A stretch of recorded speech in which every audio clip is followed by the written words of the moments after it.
it's used, a blade will get dull. Although that may seem like a deep metaphor for life, today it's just a fact on knife sharpness. Knives are a common tool that almost everyone pretty often uses in the kitchen, and through time those razor-sharp blades tend to wear down until we finally get sick of them and buy a new one. It doesn't matter if it's expensive or cheap or what material it's made of, a dull knife is a dangerous knife.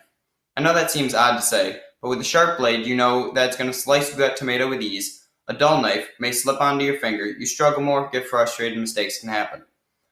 I'm going to teach you how to turn that old chunk of metal back into the razor-sharp blade it was when you bought it, or possibly even sharper. A quick warning.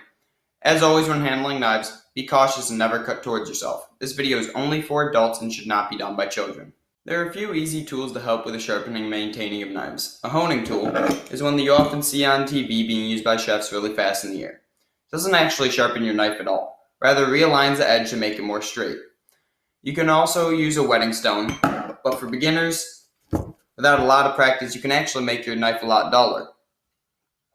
So in today's video, I'm going to be teaching you how to sharpen a knife using a knife sharpener. They're pretty cheap, and you can buy them online or almost at any grocery store. It makes the process of sharpening and maintaining a keen edge much easier.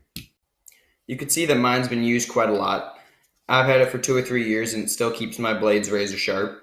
So there's a coarse side and a fine side. And if you haven't sharpened your blade in a while, you're going to want to use the coarse side. Steel's actually a lot softer than people think, and the 2 angled bits in here help shear off the little parts of the metal at the exact right angle so you don't have to estimate a 20-degree angle, which is what most blades are cut at. You're going to want to put a towel down to collect all the small bits of metal that are sheared off the knife.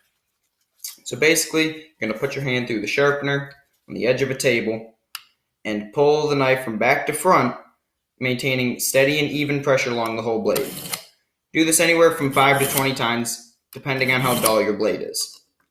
Now, after the blade glides smoothly through the coarse grit, you can move to the fine side. You're going to do the same thing on the fine grit as you did the coarse grit, pulling it backwards in a cutting motion from the back to the front with even pressure along the whole blade. This process takes longer on duller knives, but anywhere from 10 to 30 strokes on the fine grit should be good. Next, you're going to wipe off your blade with a towel to get all the metal shavings off and test to see if you're content with your knife sharpness.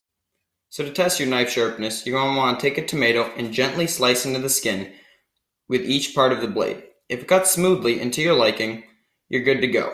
But if you think you can get it sharper, go back to the fine grit and keep working. Now, if this is the first time your blade's been sharpened in a while, this process could take 20 minutes or so. But after each use, you go back and clean your knife and pull along the coarse grit 1 or 2 times and the fine grit 5 or so times, and your knife will never get dull again. Remember, maintenance is always easier than repair. Keep your tools in good condition, be safe, and you'll never struggle to cut again. Thank you for watching.